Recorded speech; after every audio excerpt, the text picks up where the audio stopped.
All right. Thank you very much. Hello, everyone. Greetings from Group 4.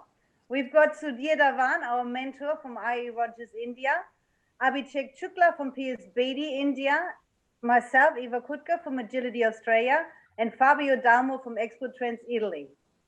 It has been such an experience to be part in this first ever digitally organized Operations Summit.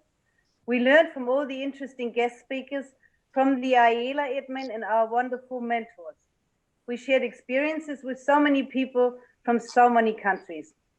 We heard success stories and regained trust in our industry. And we have also grown with a new now, I just say PowerPoint.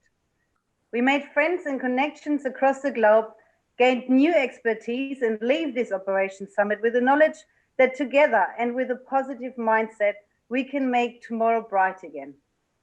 We made to take the takeaway of best practices will not remain limited to the participants, but will benefit our entire logistic world. And we are fortunate to have participated and contributed to such an important event. Once again, a big thank you to all the stakeholders and the entire IELA community, which we are so proud to be part of. Over to Abhishek. Thank you, Eva. Hello, everyone. Abhishek is with India. I'm sharing my views on the guideline during COVID-19. For standard operating procedure, preventative measures need to be taken. The measures to be put in place are divided between organizers, venue providers, visitors, exhibitors, and service providers in order to create an exhibition ecosystem. Talking about the handling agency, they need to take care of the warehousing sanitization. SOPs between all the parties need to be adopted to maintain synchronization and training of all staff about COVID-19 guidelines.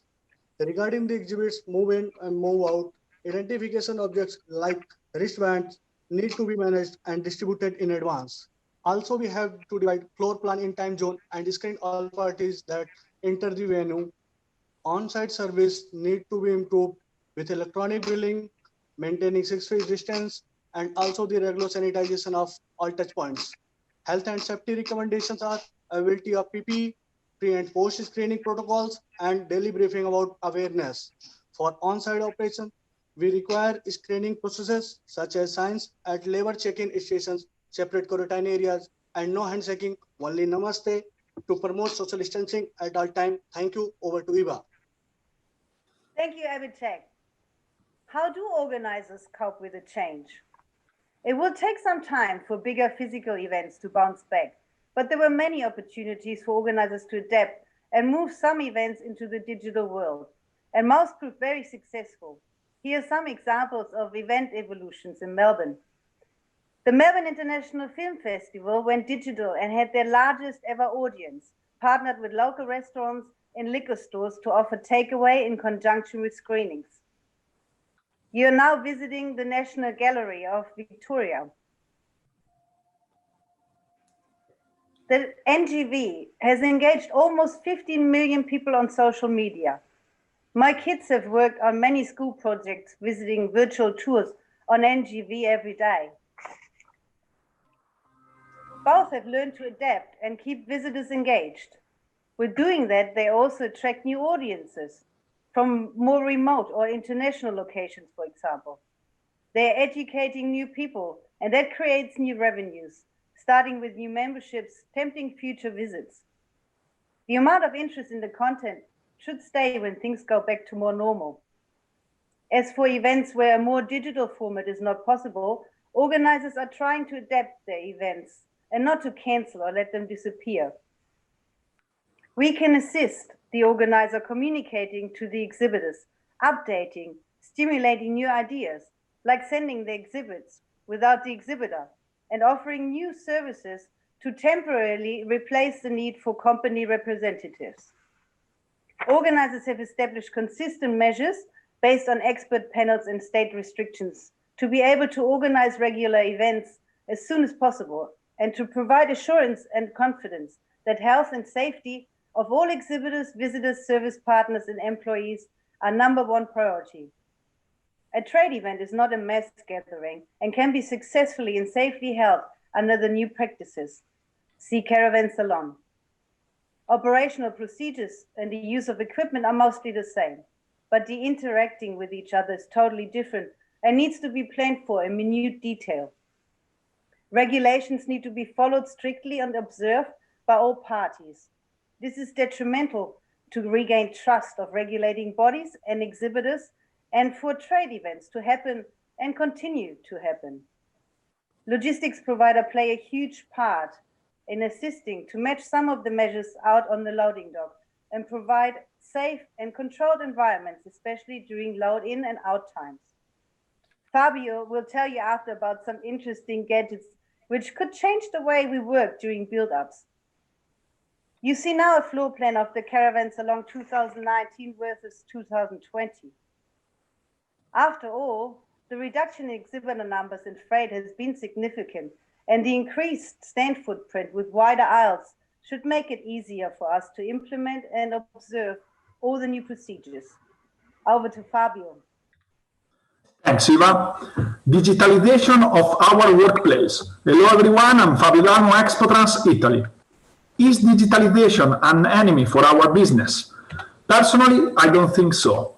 But for sure, we need to think about the decision that we are going to take for our future. The organizer comfort zone was analogic, working from inside a fairground, and we were the correct supplier to get the job done.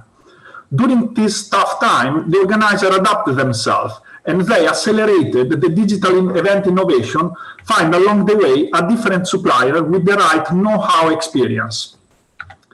So, will the exhibitors still need us in their future? Stefan from Easy Fair explained that the closest future will be a balance between online and on-site events.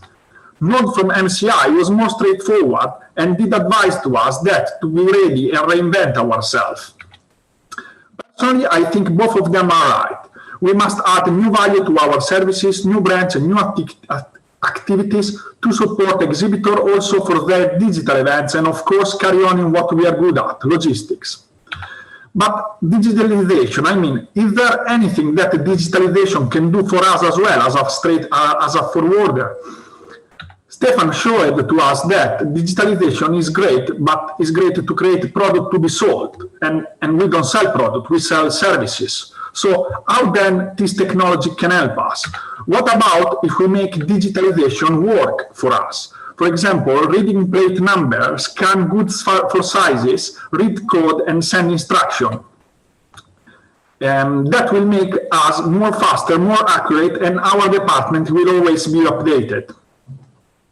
But how can we do that? How can we connect our world in real time? Digitalization can support us with smart glasses. It's called Augmented Reality. It's a project of merge of three big companies, Facebook, Ray-Ban, and Luxottica. This technology will be on the market in 1 year, will avoid input data, reduce human errors, and other thousands of things. Let's see what this digitalization can do.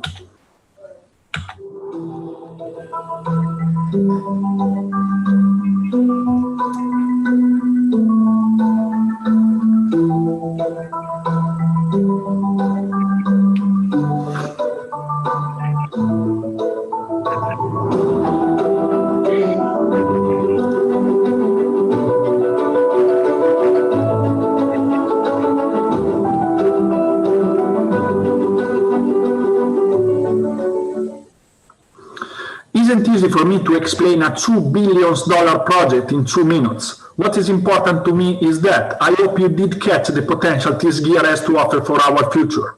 But let's go back for a minute to our warehouse.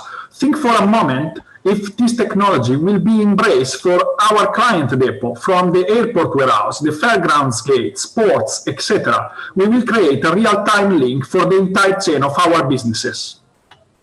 To conclude with our takeaway, we are to add new values to our services. New brands and new activities will be a good asset for the digital events customer and will be a base for the future in case analogic events will decrease their growth. Because we are the relation, we are the connection, we also have the client, and events environment is our world. So we must be ready and adapt ourselves. From team number 4, big thank you to everyone.